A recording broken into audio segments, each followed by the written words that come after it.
Welcome once again to Lehto's Law. Here's Steve Lehto. Got a story here that's pretty straightforward and relatively short, but it does raise a question, which I am very curious about. So if you have an answer to my question at the end of this, please let me know. But John sent it from Oregon. Man arrested after Operation Mistletoe, T-O-W, mistletoe, get it? Uncovers illegal towing ring by the Oregonian.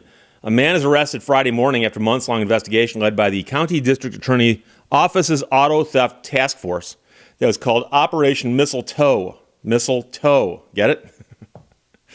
53-year-old man allegedly stole multiple vehicles through an illegal tow truck operation that sold cars for scrap metal, according to news releases from the Portland Police Bureau and the District Attorney's Office. The releases say he's facing 22 charges, including trafficking in stolen vehicles, unauthorized use of a vehicle, possession of a stolen vehicle, theft, criminal mischief, forgery, and identity theft.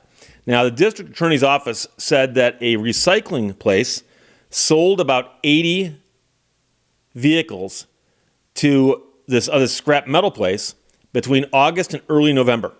5 of the vehicles had been reported stolen, and 17 appeared to have false vehicle identification numbers. And so the man is allegedly connected to all 5 of those stolen vehicles.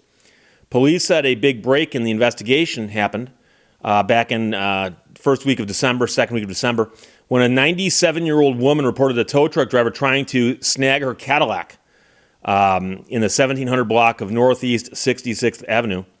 Officials said that she was in another car with her great-grandchildren when she saw her car being towed, and they boxed in the tow truck and demanded that he release the car. He then released the car and left the scene before police got there, but the grandmother reported crucial information for the investigation. Police ask anyone with information who has not already spoken to investigators about crimes that may be connected to this. You can email them and reference a case number, which is 23-317217. But I'm sure if you call them and say Operation Mistletoe, they will give you the countersign and you can go from there. So here is the question. And I know all of you are saying, Steve, the guy snags a vehicle, takes it to a scrapyard and sells it. What's the question? Is this operation actually lucrative? Does it actually make him enough money for the risk he's taking facing all of these crimes? Because these are serious crimes that they've alleged here.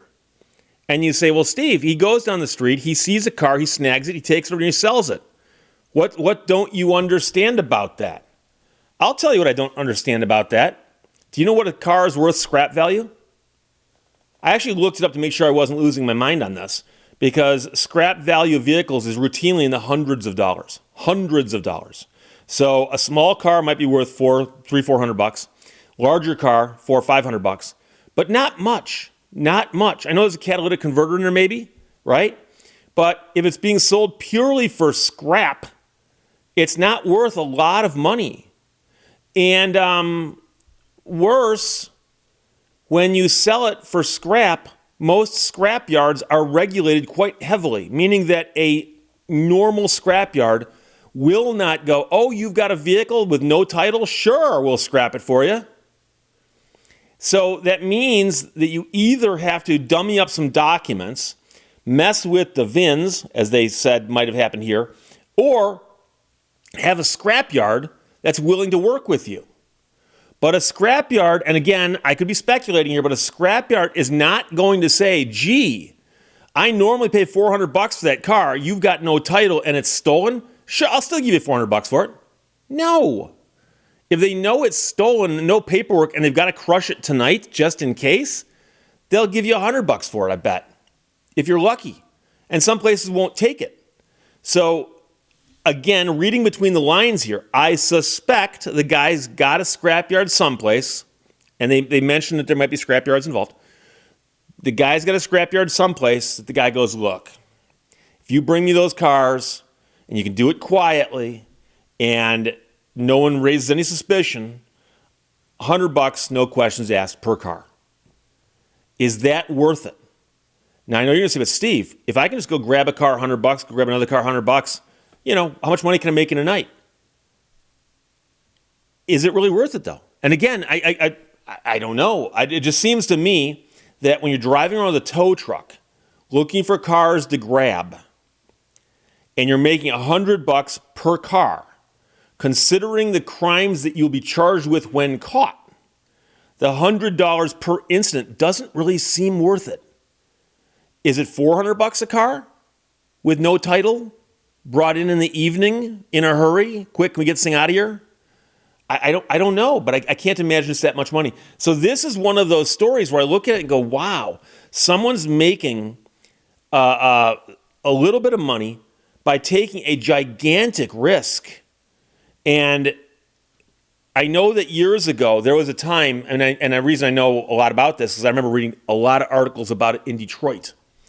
And in Detroit, you can drive around. It doesn't take you very long to come across a car that looks abandoned.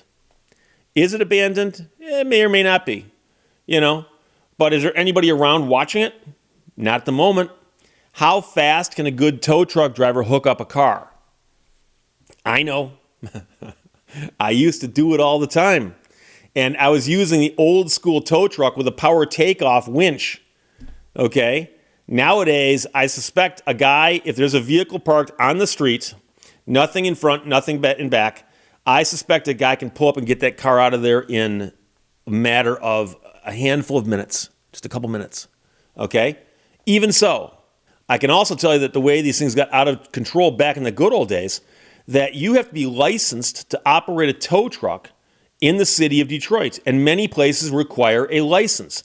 And I'm not talking about a license that you just, registration, insurance, and the license. No, I'm talking about you actually have to license the tow truck itself. And there's got to be a number on the side of the truck indicating that you are properly licensed to operate in that jurisdiction. And I remember one time towing a vehicle to a dealership in Detroit from the gas station up in Oakland County that I worked at. And I remember the owner actually telling me there's always a chance that you could get pulled over by a police officer saying, excuse me, where are you licensed? And I'd have to explain, I'm licensed in Oakland County, and that's where the tow came from.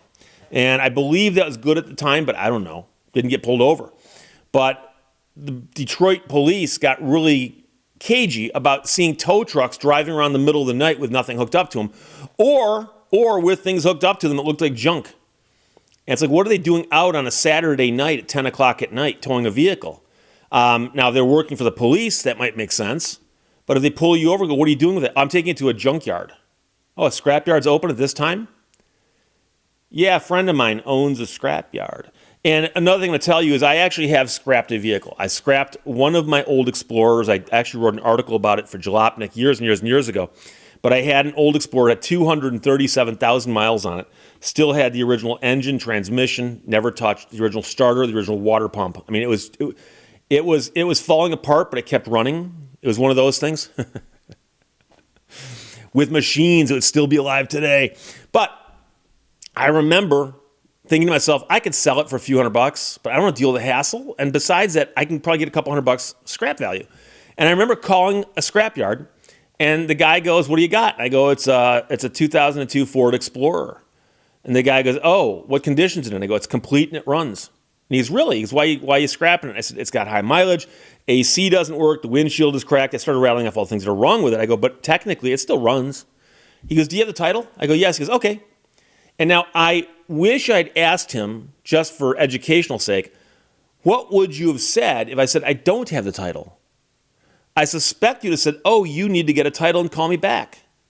Because if I said, I don't have the title, how does he know I own it? And so most scrapyards, I believe, and again, this is just me speculating, but most scrapyards being regulated, at least in states where they are regulated, are leery of people calling them up and going, I got a car that I need to scrap, but I don't have the title. Do you want it? For fear that that could be an undercover operation, like Operation Mistletoe, TOW, see? That one doesn't work because you have to see it in print to understand it, okay? Unless they're hanging like, the mistletoe on the arm of the tow truck. I don't know. But anyway, they busted the guy. He's facing 22 charges, including trafficking in stolen vehicles, unauthorized use of a vehicle, possession of a stolen vehicle, theft, criminal mischief, forgery, and identity theft. And the question I have for you is, honestly, does anybody know, is there any chance this guy's making more than $200-400 per car? Is there any chance? Because I can't imagine that that's the case. And that seems to me to be an awfully big risk to take with that raft of crimes with which he is charged. So from the Oregonian, John Senate, thanks a lot. Man arrested after Operation Mistletoe, TOW, uncovers illegal towing ring. Questions or comments, put them below. Let's talk to you later. Bye-bye. Thank you for watching Lehto's Law. I'd rather be linked out instead of linked in.